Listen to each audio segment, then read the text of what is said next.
Everybody, welcome to this Tuesday, June 25th agenda session. Can I have a motion to approve the minutes? Moved and properly seconded. Any questions? All in favor by the sign of aye. Opposed, nay. Motion carries. Okay, we have a number of items that has been read previously the last week.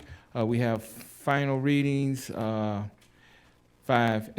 B, C, and D. Madam Clerk, will you please read ordinance on first reading 6A, please?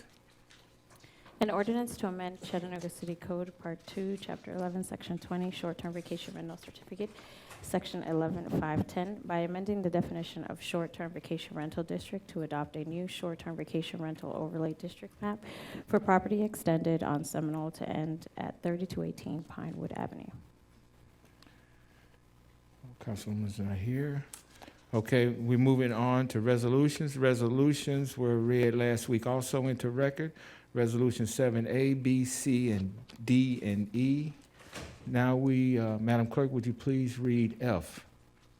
A resolution authorizing the Office of the City Attorney to engage the various law firms listed below for legal services in general litigation matters, corporate, transactional, intellectual property and administrative matters, labor and employment matters, planning and zoning matters, and government relation matters for the period of July 1, 2019 through June 30, 2020.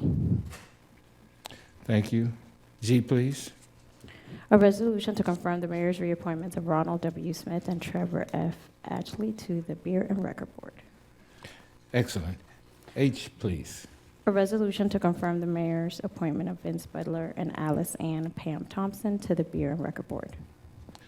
Okay. Mr. City Attorney, he wants to give us some information on 7E. Yes, briefly. There was a complaint that was filed, at least by a lady here last Friday, regarding this item here, asserting that there was an ethics violation to have the mayor and the council chair involved in any vote on the business improvement district. During this request, at least the statement of facts was that the mayor and the chairman of the city council are both board members of the River City Company, and because of their fiduciary obligations to the nonprofit corporation created under Tennessee law, they have financial accountability and budgetary authority for the very company that is the subject of the Business Improvement District vote. And there was a complaint that this was not disclosed as a conflict of interest. We have reviewed this complaint that was filed with us on Friday afternoon, and have determined that there was not an ethics code violation by the chair or the mayor in connection with this. In fact, the mayor does not have any vote in this matter at all. There was a request by our office for outside counsel to be involved so that there would not be an appearance of impropriety in making decisions on a body that I represent all the time. I've received a lengthy letter from Attorney Sam Elliott with the Gerheiser, Peters, Elliott, and Cannon firm here confirming that determination. The provisions of the city code are very clear that any violation asserting a complaint for an ethical violation has to be based upon some sort of financial interest that might be received by a member of the body here. That is not the case in connection with this matter based upon our investigation. It also has provisions that the bylaws of the River City Corporation require that there are 8 public sector board members, which include the chair of the city council and the mayor of the city as their charter. So that's one of the requirements under state law. The specific provisions of the city code under 751 define what a personal interest of any city official or city employee is, and those are specifically any financial ownership or employment interest in the subject of a vote by a municipal board, any financial ownership or employment interest in a matter to be regulated or supervised, or any financial ownership or employment interest of their family members in a close nature. We have determined in this case that that is not the case, and I've had outside counsel make that determination. Also had counsel for the Municipal Technical Advisory Service for the state of Tennessee actually look at that as well, and they have made a similar determination. And wanted to make sure we'd made that announcement here in connection with this case, because y'all may have a vote on that at 6 o'clock. Thank you very much. Yes, sir. Moving on, we will now have a departmental report from Chattanooga Department of Transportation. Mr. Blight, please.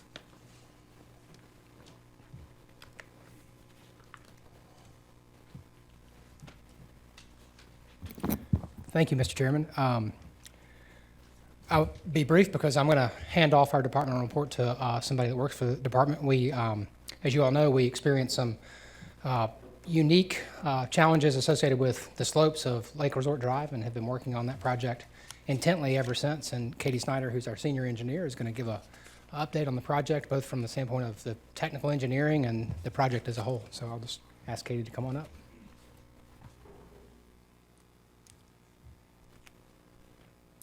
Hi, I'm Katie Snyder, the senior engineer at the Department of Transportation, and I wanted to talk to you about Lake Resort Drive, which is one of 15 projects I'm currently managing for transportation. We had this, where's the clicker?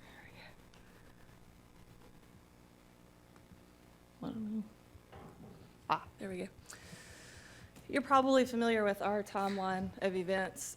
February 23rd is when transportation first received notification of this advancing failure out at Lake Resort Drive. I went out there that afternoon, saw, yes, it had in fact changed since I had previously been out there. We talked internally, decided it was a really good plan to go ahead and shut it down to traffic so that we could ensure public safety. It was a tough decision, but we felt like in the interest of ensuring public safety is what we needed to do.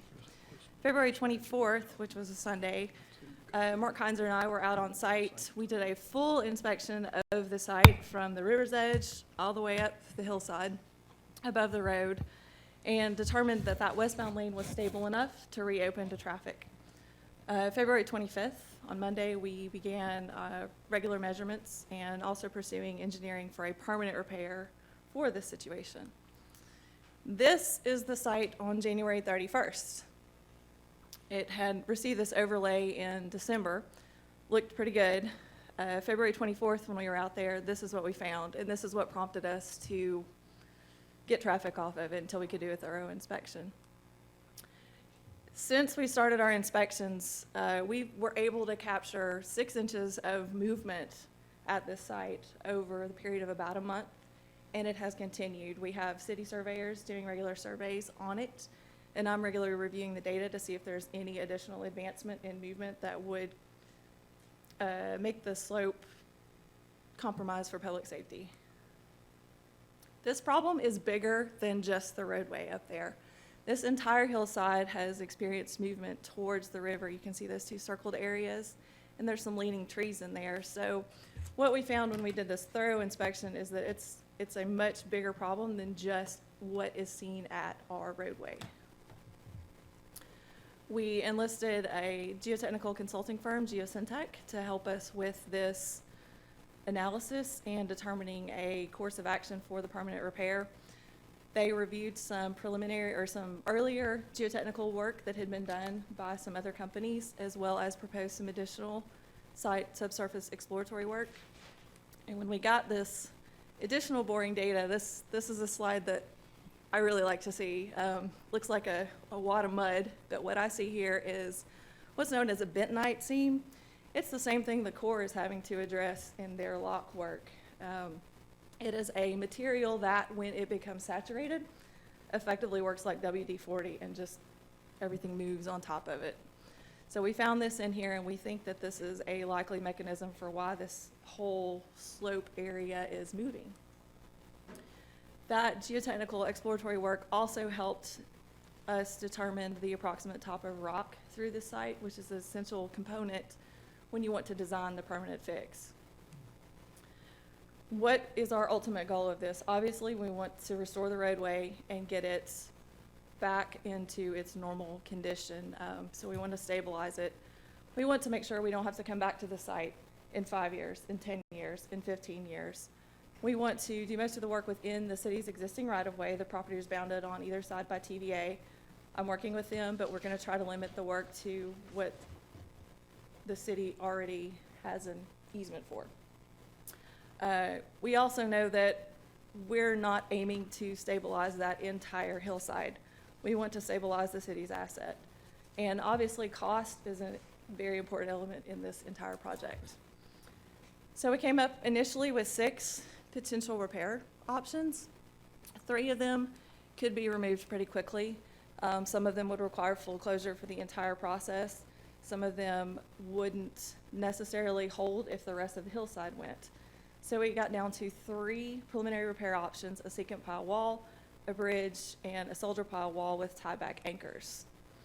A secant pile wall is, it's often used to hold back material, sometimes in buildings, sometimes for dams.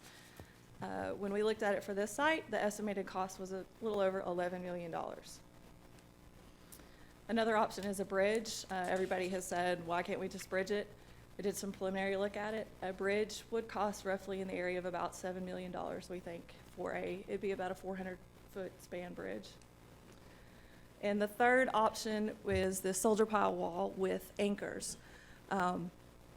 The preliminary engineer's estimated cost for this option is $5 million, which makes it a very fiscally responsible approach. It also has the advantage of, if that entire hillside goes, this wall is still going to be here, as will our roadway. This is a soldier pile wall, in case you're wondering what I'm talking about.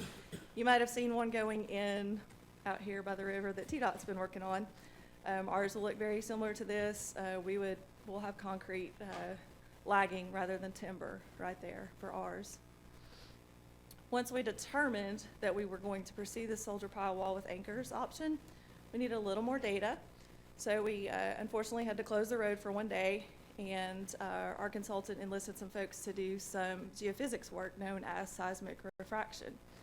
And this is a technique that allows us to determine the top of rock elevation through the site without having to bring in large rigs, and it's a very cost-effective method of acquiring this data.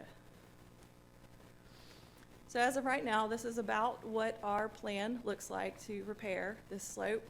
You can see there's 39 sets of soldier piles, and they're all anchored back into competent, strong, solid bedrock in the back. And that will hold our roadway up, even if we lose the rest of the slope.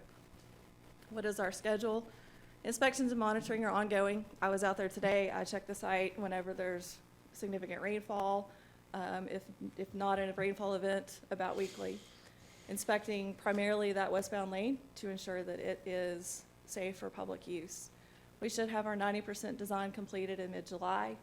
We intend to advertise for bid in August, hope to begin construction in October. And the duration of a project of this magnitude is probably in the nature of about 8 months long. So we think a June, July 2020 timeframe would be our construction completion. And that is what I have. This is what it looks like today. Do you have any questions for me, or I'll turn it back over to Blythe?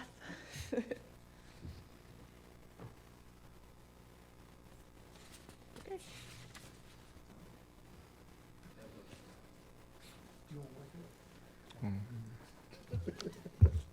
Mr. Henderson.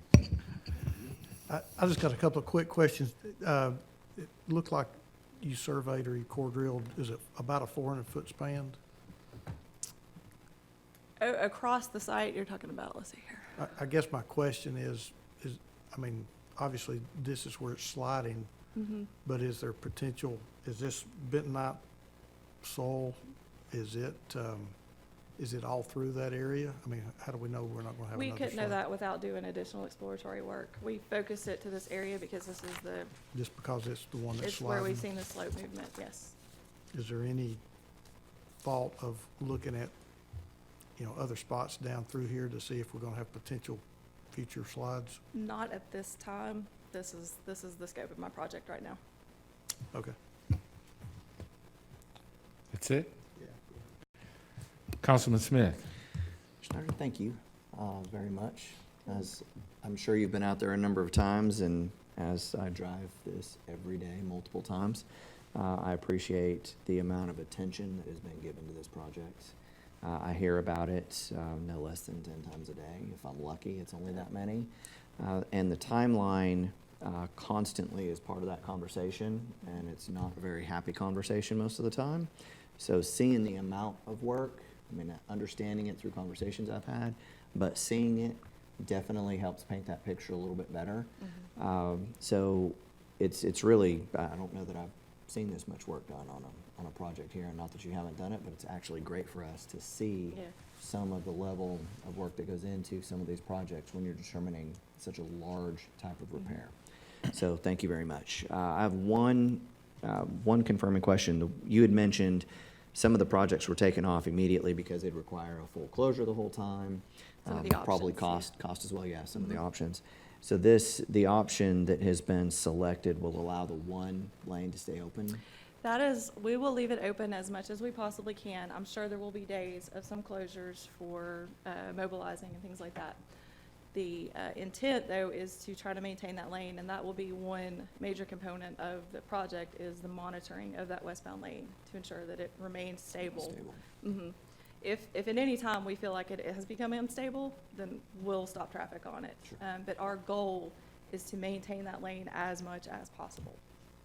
All right. I would love, Blythe, unless you see a reason not to, can I have a copy of this presentation so that I can explain it as well when I'm asked, and just give people a good visual as to the amount of work that's actually going into this project right now? Yeah, it's hard to see this work in the field. It's very, very hard to see. Yeah, all they see is stoplights, and not what's actually going into this. So thank you again very much. I appreciate it. Thank you, Mr. Chair. Thank you. Councilman Ledford. Thank you, Chair. Hey, Blythe, on that note, on these projects that are going to take a while, we see a lot of times these big signs go up, 4-foot by 8-foot project signs. Is that an option for the city to kind of lay out some of the information that when people get there, that, because it's hard to respond to 15,000 emails a day on what's the status of this project.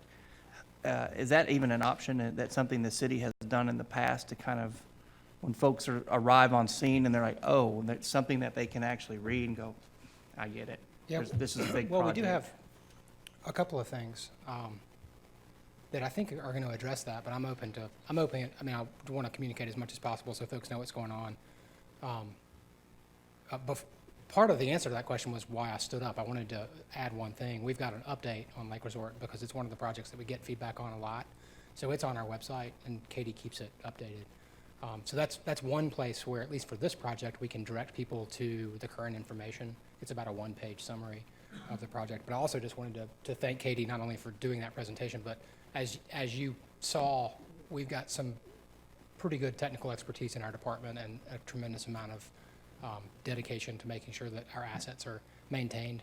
So I'm proud of the work that they've done from the day that rain event occurred to the present, not just on this project, but all the projects. And because of that, I'm able to ask somebody to come do a departmental report. So I just wanted to echo some of the things that you said. The detail that's behind this project is not dissimilar to the detail behind just about all the things that we're working on. And that's a testament to Mark and Katie and all the folks that work in our department.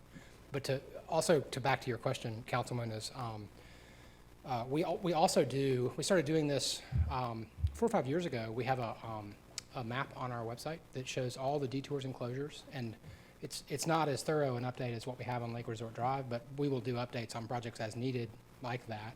But we do have, you can go tag places where streets are closed, and it will tell you why, whether it's because of an event or because of construction, and that's available on our website now. I understand, but when you're in your car and you roll up to it, it's kind of hard to go cruising through the city's website looking for tags. Nor do we want folks to do It's that. much easier to read a Yeah. 4-foot by 8-foot Yeah. sign put in the ground that goes, oh, this is what's going on. Yeah, once you're in And your car, I'm not sure there's I'm much going to we can remember do. not to come this Yeah. way next Yeah. time or something. Yeah. I'm just trying to Yeah. communicate a little bit better because this is going to be a pretty important project. So Yeah. that was just a suggestion. I appreciate it. Thank you, Chairman. Thank you. Are there any other question for Mr. Bailey? Thank you, Thank Mr. you. Bailey. Okay, at this time, I will adjourn this part of our agenda session and turn it over to Public Works and Transportation Chair Mitchell.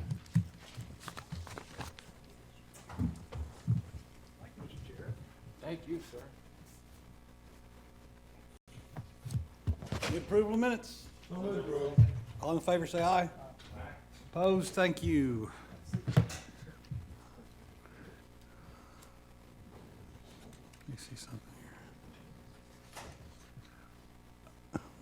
Well, Mr. Bailey, you want to come on back up? Thanks to your staff. They do a great job. Thank you. We have an ordinance on final reading that has to do with District 7. Are there any, we've already read that. Are there any questions about that, or is everybody okay? I have none, Mr. Chair. All right, thank you. We'll move into resolutions for today. Please read 6K. A resolution authorizing the approval of change order number 1 for Barge Design Solutions, Inc., relative to contract number T15013-101, downtown one-way to two-way conversion for an increased amount of $13,553 for a revised contract amount not to exceed $83,053. I see no questions, but can you just give me the streets Give you the streets. for this time? This is Lindsay in Houston. We're specifically asking Barge to design the signal changes that would go into Phase 1B, which would be the next extension of the two-way conversion that Okay. we already completed half of Okay. earlier this spring. All right, thank you. Seeing no other questions, please read L. A resolution authorizing the administrator for the Department of Transportation to apply for and if awarded, accept a Section 5310 Enhanced Mobility of Seniors and Individuals with Disability grants from the Federal Transit Administration with the city's contribution not to exceed $74,400 for an amount not to exceed $372,000. We did get an explanation of this in strategic planning. Is everybody okay? Or any more questions? All right. That's all the resolutions that I see on here. The rest would be Public Works. But we have a couple of other issues we're going to get to having to do with a WWTA resolution, interlocal agreement. If that's okay with you, Mr. Henderson, we'll do that at the end. And when and how would you like to handle the scooter moratorium? You want to do it while Mr. Bailey's up here, or do you want to throw him kind of under the bus or anything? Or? Okay, that sounds great. Are we? Okay, all right. So do you want to proceed with that, or do we want to just go with Public Works? Okay, please proceed. Thank you, Mr. Chair. So last week, actually a few weeks we've been talking about it, and last week I brought up to the council that I was introducing a resolution or an ordinance to bring before this council to put a 6-month moratorium on electric scooters. This comes on the heels of a number of cities around the country that are continually having problems, and when it hit as close to home as Nashville with a recent death, and then the mayor coming out saying he's going to pursue banning them in Nashville. It's clear that there's a lot more work that needs to be done on the behalf of the companies that are bringing them to towns, and just ensuring additional public safety is taken into consideration before putting them in cities. So my ordinance just simply asks that for a 6-month period following its passage, that they are not allowed in the city of Chattanooga. And during that 6-month period, we work with other cities to see what they're able to do and continue to work with these companies to further improve the safety of this form of transportation, which in some cases could be very beneficial, but I don't know that we've really even seen that yet. So that's in its simple form, Mr. Chair. I'm happy to answer any questions that the council may have. The state has passed some legislation that does go into effect on July 1, which is why I'm bringing this up as quickly as I am and asking for really an immediate effective date after its passage that will basically categorize electric scooters the same as bicycles, which immediately allows them to be operable in cities throughout the state of Tennessee. And I'd like us to take a little bit more time before we allow that to happen and just do our due diligence properly.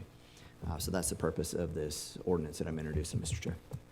Thank you. Any questions of the council? Or from the council, I should say? Councilman Henderson. Phil, so I think we have to put in the ordinance that it to be taken effect immediately. Yes, sir. Based on public welfare and concern. Yes, sir. There is a Public Act 388 here. It takes effect on July 1st, 2019. That statute says that nothing in it preempts a county, municipality, or metropolitan form of government by ordinance to regulate, control, or ban the use of scooters. So that is in the statute there. If you're going to do that, the effective date is July 1st. You need to have some activity before then. That do it? Yep. Councilman Ledford. Thank you, Chair.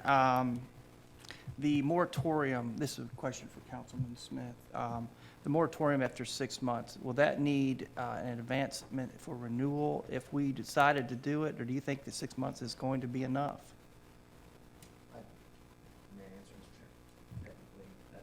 Go ahead and push. Okay. All right, as with any moratorium that's ever been placed, it obviously terminates at the end of the ordinance. So I would expect something to be in place prior to the termination of the 6 month. That can be an outright ban period. It could be new legislation allowing for different options. I have talked to a few cities that have done processes similar to an RFP process, where it's scooter companies can apply, and then they can be the sole operators during that time period, and allow city to slow ease into seeing how this transportation form may work for their cities and how the infrastructure may be laid out. So I would expect within that 6 month time period, we make a decision as to whether we're going to allow them at all, or in what form we're going to allow them, and hopefully we'll have something in place prior to the expiration of this moratorium. Thank you. And I believe, Councilman Smith, you've asked for this to be put on the agenda for next Tuesday. Yes, sir. And if, with no objections, I'm going to try to see that happens, Mr. Attorney. Yes, sir. I think you'll need a second for that. Second. All in favor? Thank you. And thank you for your work, Councilman. Okay, we'll move on to Public Works now. We're going to start with, well, there you are. Kind of over there on the other side. We're going to start with resolutions for June 25th. I believe we've got a couple of them here. Please read 7I. A resolution authorizing the award of contract number R19006201 to Integrated Properties LLC of Chattanooga, Tennessee, multiple ball field and facility improvements in the amount of $160,905.04, with a contingency in the amount of $20,000 for a total amount of $180,905.04. I see no questions, but you want to give us just a quick little breakdown about what this is about? Sure. So we've got several projects at multiple locations. We kind of wrap this up into facility and ball field improvements. There's a couple of ball fields that we're making improvements to the concession stands and restrooms at Lookout Valley ball fields. There are improvements to windows and some flooring that needs to be replaced at East Lake Senior Center building.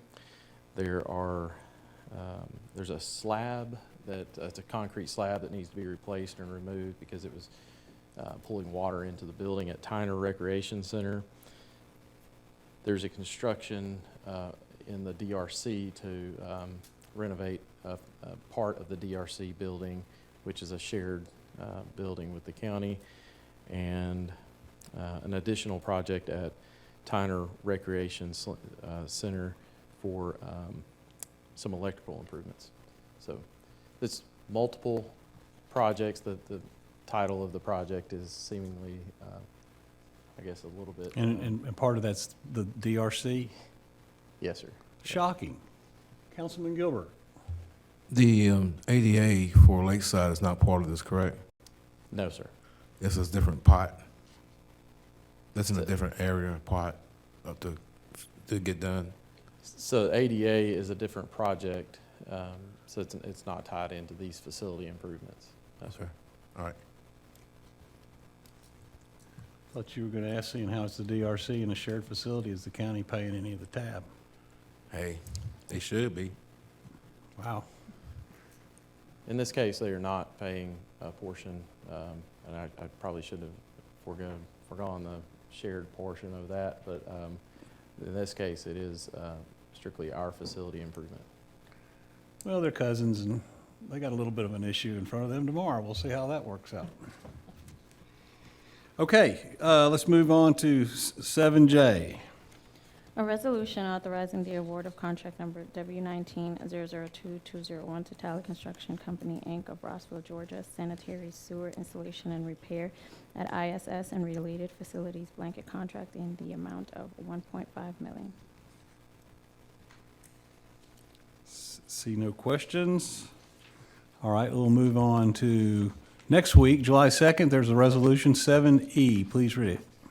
A resolution authorizing the approval of change order number 1 final for Reynolds Construction LLC relative to contract number W09011201 Orchard Knob Pump Station Improvements for an increased amount of $189,193.99 to release a contingency amount of $140,806.01 for a revised contract amount of $3,508,193.99.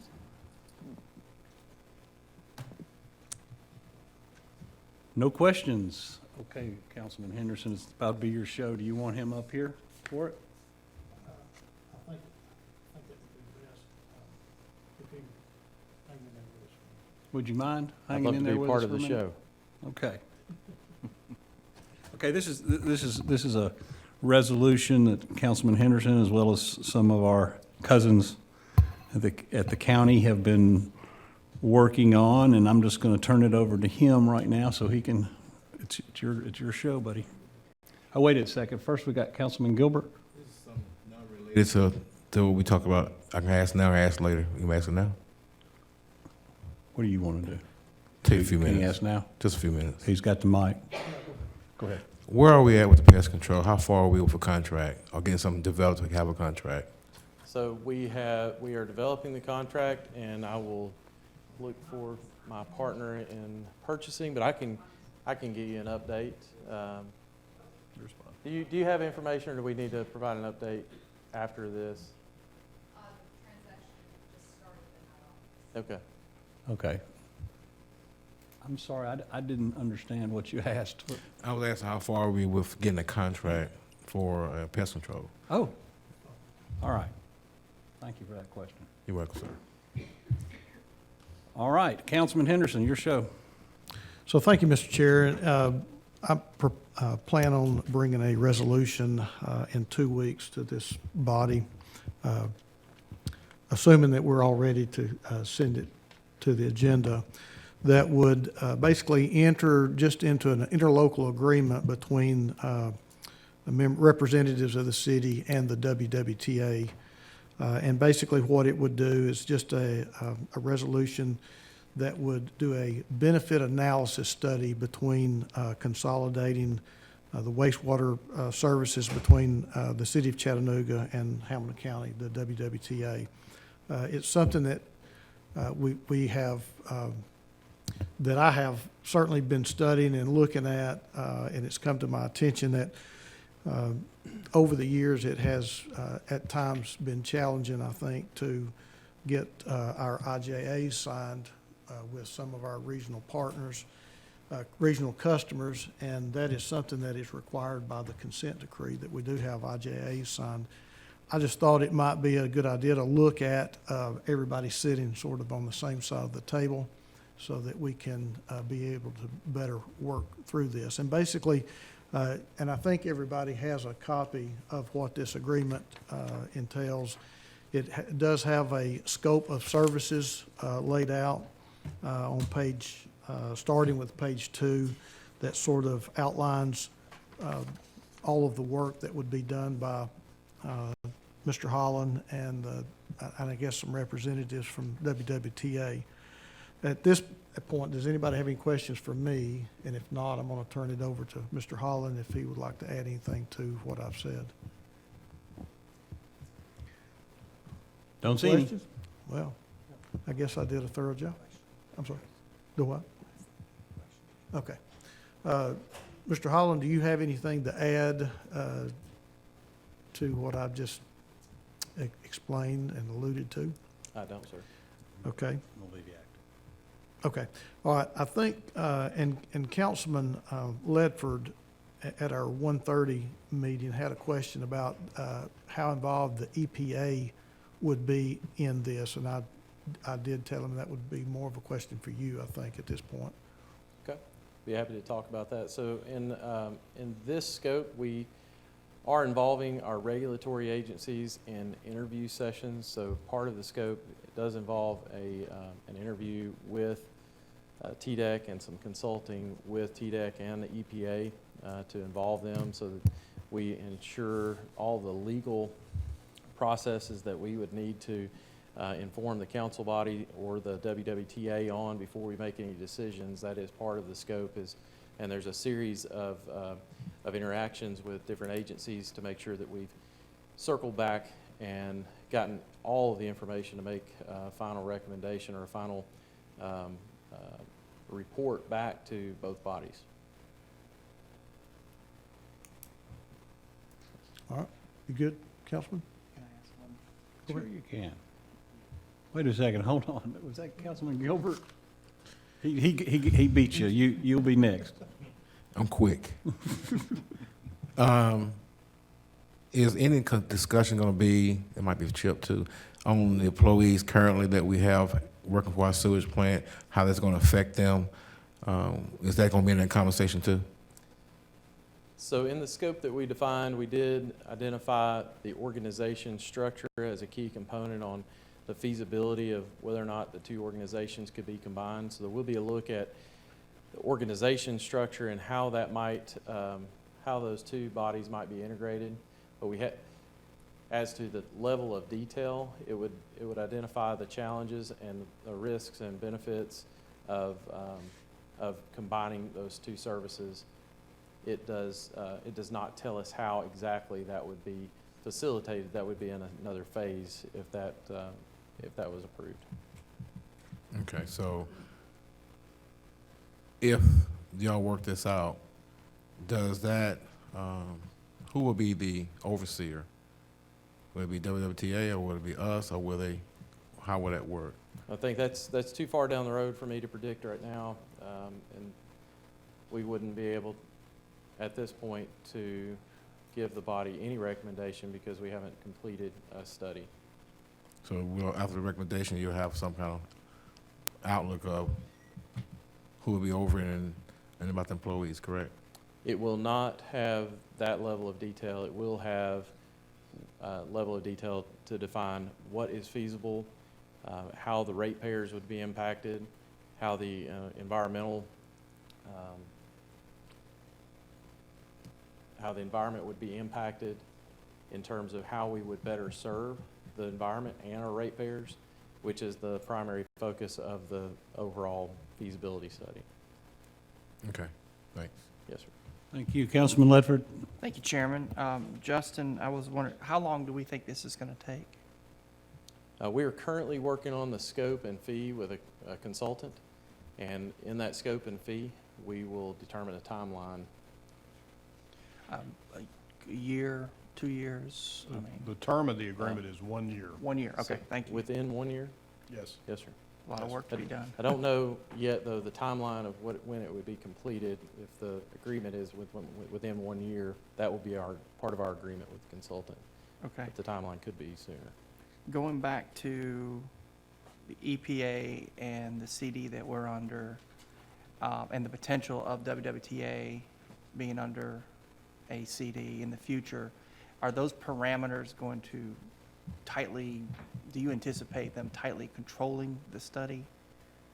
Does that make sense? So they are variables in the study, but they Right. aren't, I don't know that they're control variables. They are in both of, in most consent orders, if an organization takes on, the level of detail that I can answer is that if an organization takes on another organization, typically those consent orders transfer. Transfer, Yes, okay. sir. That's where I was kind of getting to, and inside those parameters, that's very good. I don't know to what level it would need, if it would need to be reopened. That would be something that we would address in the feasibility study. Okay. What might have to happen. And at the end of the day, when it's all settled and whatever is decided, does the EPA have the final blessing, so to speak, since we're underneath? I don't believe the DPA would be able to tell us organizationally how our sewer system should be managed. They're more concerned with how the environment's affected. Okay, very good. That's very helpful. Thank you, Chairman. Thank you. Councilman Gilbert? If this works out, growth areas in the county, how would that affect our constituents? You know, we pay X amount of dollars now, and if it gets larger and you have to put more infrastructure in, there's a cost to it. So are we looking at the growth areas too for the county? So the two areas that we are looking at are how are our ratepayers affected, both the WWTA ratepayers and city sewer ratepayers, and how is the environment affected primarily. Growth is probably a second phase of what we would look at. We are currently evaluating our existing system. The reason I asked that, because second phase means a lot to me, because like for an example, when we emerged the school system, you know, we didn't get a bang for our buck when we put more money into the pot. So I hope that this don't do the same outlook. So that's why I'm pushing to hope we can check into making sure that our constituents won't be paying a lot more if we grow for the county. Appreciate it. Yes, sir. Got it? You got it? Understand what he's saying? Right, so I certainly do. Okay. Be mindful. Councilman Henderson?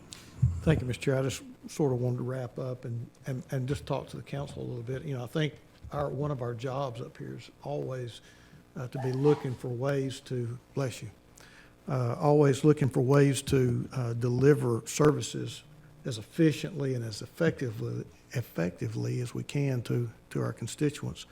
And this is strictly a resolution to conduct a study, a joint agreement of the impact of a consolidated service. It in no way ties us to consolidating, and I think before we even consider that road, we need to see what the impact would be of putting these two together, how it would impact our constituents, how we could deliver more effective services. I think all those things have to be answered to get further down the road, and this is just that first step in that. Thank you, Mr. Chair. Thank you. Anything else for Public Works and Transportation Committee today? Thank you, Mr. Chairman. Councilman Smith, thank you, sir. Thank you, Mr. Chair. This is for Blythe. Thanks, Justin.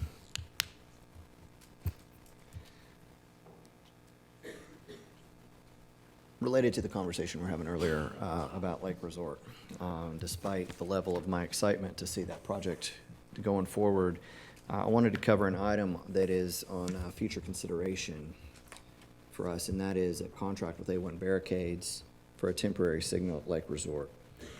My understanding is that there ended up being some issue with the current contract so that the invoice that was sent to accounts payable to be taken care of for the work already done could not be paid until there was, I don't know if it's just this contract with some language changes that needed to be made, but we have a vendor now that is already 2 months past due, that is providing all the safety measures for this particular stretch of road.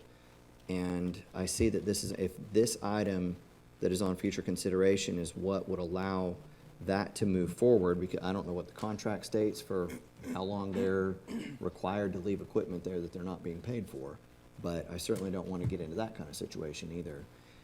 Can you give me an update as to what the status is of that invoice with that particular vendor? And then let me know if this item has to be passed in order to get that cleared up because of whatever context may be in the blanket. I'd like to move this forward sooner than, well, it's still on there, so it's 3 weeks out, then it's approved, then you gotta resubmit. I'd really rather not put them off another 6 weeks potentially for stuff that is already 2 months past due that they're providing service for. I'll get more information as soon as possible and let you know. I'd really appreciate it. Sure. I've seen them out there multiple times Yep. charging batteries and everything else, and if they're gonna be Yep. respectful of everything they're providing, we need to do the same. Thank you. Thank you. Thanks, Chair. Mr. Bailey, can you have that information by 6 o'clock? I will certainly try. Okay. Thank you very much. Is there anything else? If not, we are adjourned until 6 o'clock.